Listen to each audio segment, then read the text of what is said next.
What is up, card fighters? Welcome back to the Prime Vanguard channel. In today's video, I'll be showcasing you guys my take on Sword Saint Night Dragon Gramgrace post Unveil Onslaught. Now, this is a deck that a lot of people have been wanting me to discuss because, you know, I pretty much become the face of this deck since all of my posts about it. And I finally have the opportunity to sit here and say this variation of deck that I'm playing after the support from the, trial deck that came out is really fun. It's actually working out the way I expected it to and I wanted it to, as well as the fact that the new Gramgrace support gives it the consistency buff as well as the power buff that it really needed for this deck to just perform a lot better than what it was before.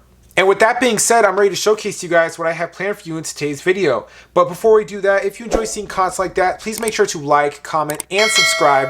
Do not forget that notification bell so you guys are always updated on my newest videos coming out. Now for Gramgrace, the ride line has changed. I am playing this as my ride line. Now I know this ride line looks all over the place, but let me explain. So my approach to Gramgrace currently is, this is the order variation of this deck. So we are playing the order support cards to improve the playstyle as well as the consistency of this deck in the early game to get that sort of push that the deck needs in the early game to keep with the other decks. And with the new Gramgrace ride line, I figured these new cards actually do really good. They don't cost anything, no counterblast, except one soul blast, which isn't that big a deal in this deck because we have ways of generating soul, as well as the fact that until we get the Alden ride line, which I think will actually be fantastic for this deck, this is what we have to work with now.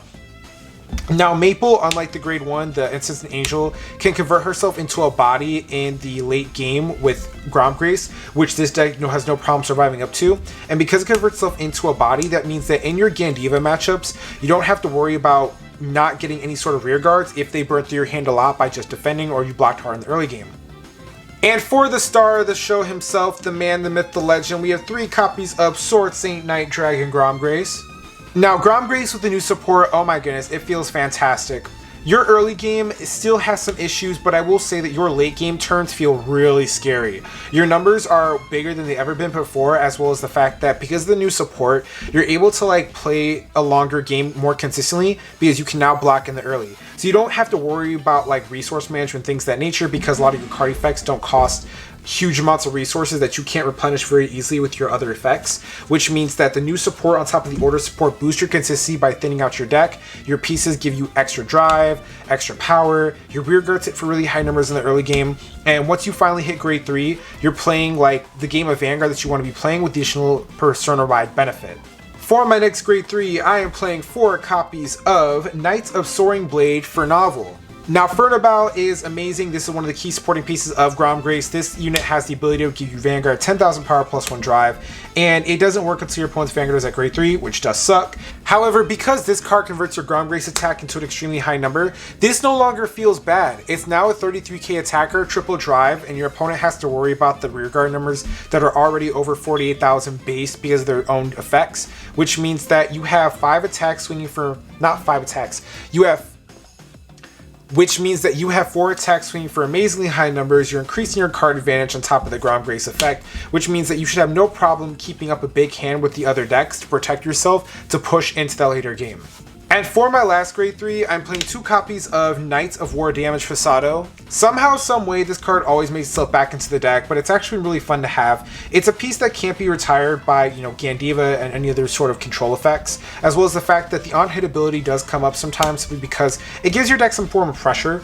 Your opponent having to choose between giving you a Soul Charge or Counter Charge for your Gramgrace plays, your other plays next turn, actually does, force them to take into consideration drop more cards in their hand versus just, taking big numbers for free. And finally, for one of the new Gramgrace troops, I am playing 4 copies of Knight of Soaring Refinement, Defan. Now, Defan is new on the channel, so I'm going to read his effect. Auto Rearguard Circle. When your grade 3 or greater unit in the center column attacks, if you have a Vanguard with Gramgrace in its card name, that attacking unit gets power plus 5,000 to the end of that battle. Auto Front Row Rearguard Circle. When this unit attacks, if you have a Vanguard with Gramgrace in its card name, and your units in the center column attack 2 or more times this turn, Counter Blast 1, and this unit gets 15,000 power until the end of that battle. So Defan, just on paper, is extremely heavy hitting piece. This is a huge beat stick for the deck. This card will give 5,000 power to any of your grade 3 targets that are swinging from the center column from the back row, targeted by Gramgrace's effect, and making them a good magic number because the Gramgrace bonus, as well as their own power, pushing them up to 28k alone. Defan itself also sets this card up as the final attacker of this deck because once these two columns attack, the two units behind Gramgrace and the Vanguard itself, this card will get 15,000 power, and presuming you're in a Persona right turn, this is a 35k beat stick by itself. That is a huge number, and you have 4 attacks you have to deal with that are hitting for these type of numbers right away. On top of the benefit of the order pushing you up to just 40,000 by yourself prior to booster, the numbers of Gramgrace have just become way more consistent and way better than they used to be. And for my next grade 2, and one of my favorite cards from the entire set, is 4 copies of Forefront Knight's Teethfault. Now, Teethfault has the following ability of auto when this unit is placed on rearguard circle other than by a unit's card ability. If you played a normal order this turn, Soul Blast 1. Look at the top 5 cards of your deck. Choose up to 1 card with grade less than or equal to your Vanguard from among them and reveal it. Call it to rearguard circle if it isn't a unit card, and put it into your hand. If it is a normal order, shuffle the deck. Auto rearguard circle when this unit attacks a grade 3 or greater unit. If you have 4 more units, this unit gets power plus 10,000 until the end of that battle. Now, the reason why I've really enjoyed this card over like something like Cardfight or Drilling Angel is because the top 5 check, as well as the fact that you get to, pull cards out from your deck by your order card as well as shuffling, means that in your Gandiva matchups when your board is just getting eaten away, this card gives you the chance to actually come back. And because we have an order in the deck that recycles itself, we're always going to have access to the card when we need it. Gramgrace's ability as well also means that we're going to have a unit onto the board prior that we can target with the order effect and trigger out Teethfault to increase our board and make sure we're seeing our key heavy hitting pieces. Which means that once that's active, you can find out the cards that you need to make your board set up the way you need it to trigger Teethfault's other effect, which makes this card a 20k beat stick, 30k beat stick on Gramgrace turns. For my next grade 2, I am playing 2 copies of Knight of Soaring Spear Gwila. Knight of Soaring Spear Gwila has the following effect. Auto, when this unit is placed on rearguard circle. If you have a Vanguard with Gramgrace in its card name, Soul Charge 1, and this unit gets power plus 5,000 until end of turn.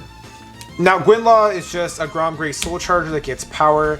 This deck does use a lot of soul, and because we're not playing Drilling Angel that lets you get soul, I figured I would just play something that lets us get soul but helps us push. Because with Gramgrace, that you want to do, you want to keep pushing, right?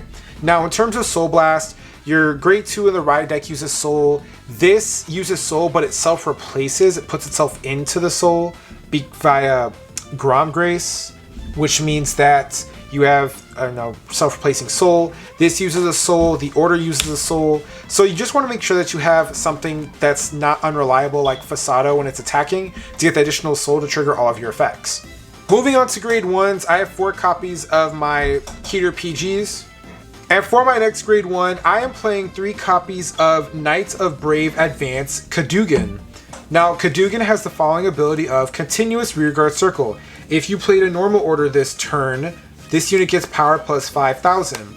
Auto, when this unit is placed on Rearguard Circle, Counterblast 1, search your deck or drop from to 1 Uplifting Hymn, reveal it, and put it into hand. And if you search the deck, shuffle the deck. So now that it's been brought up, I'm going to go ahead and showcase the order that this deck is referring to, and it is 1 copy of Uplifting Hymn. Now, Uplifting Hymn has the effect of, play this with Soul Blast 1. Choose 2 of your rearguards and they get power plus 5,000 until end of turn. At the end of that turn, discard a card from your hand. Choose Uplifting Hymn from your drop zone and put it into hand.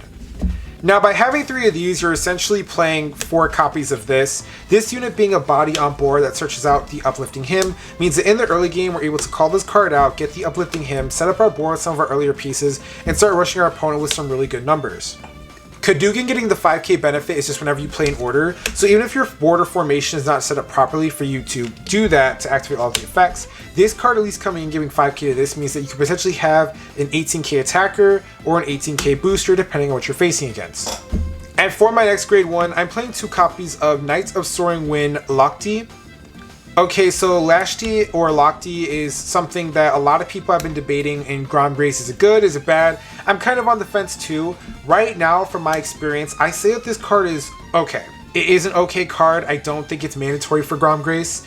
The reason why I'm playing it in this deck is because this piece right here is so important, or if you're in a situation where you have to put this back in, or you're playing against, again, Gandiva, this card takes itself off of the board so that you can get back your Persona Ride, keep the game going. You can get back one of these if your hand isn't, you know, up to par, so therefore you can convert it into some advantage and going to the next turn.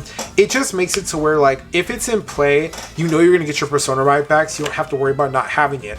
And then, naturally speaking, if you have Persona Ride in hand, you can just keep this card on board as a booster or attacker when the time comes for you to finally use its effect. And for my last order of the deck, one copy of Gradius Gradle. This deck is Persona Ride reliant, so having any form or manner that you can get Persona Ride off is extremely important. And it's actually somewhat mandatory in this deck because you do need to play orders naturally to trigger the effects of your Kaydan and your Teethfault. So therefore, one of these was necessary. Trigger-wise, Gramgrace is pretty simple. I'm still playing 8 critical in this deck. I am playing 3 draw triggers. I have switched my over trigger to the Spiritual King of Determination Olbaria, and then 4 copies of your generic heal trigger. So the reason why I switched to Olbaria is because this card towards like your late game push turns just guarantees you like 2 attacks are going through or forces 3 PGs out of your opponent's hand. 9 times out of 10, they don't want to deal with this because it's going to have triple drive. And then if you drop this on them, that's 2 attacks that you still have left in your front row that are going to be swinging for 1 million here and 1 million there. So if they pull a critical, or if you have like other effects onto them, then having Olbaria to make sure that you actually gain those 2 guaranteed million attacks your opponent has to PG or take, it comes in handy. And honestly, a lot of people don't expect it. I will say that I am experimenting with this and the red OT as well as the blue OT, because the blue OT does get you back Persona Ride, but we already have Locky.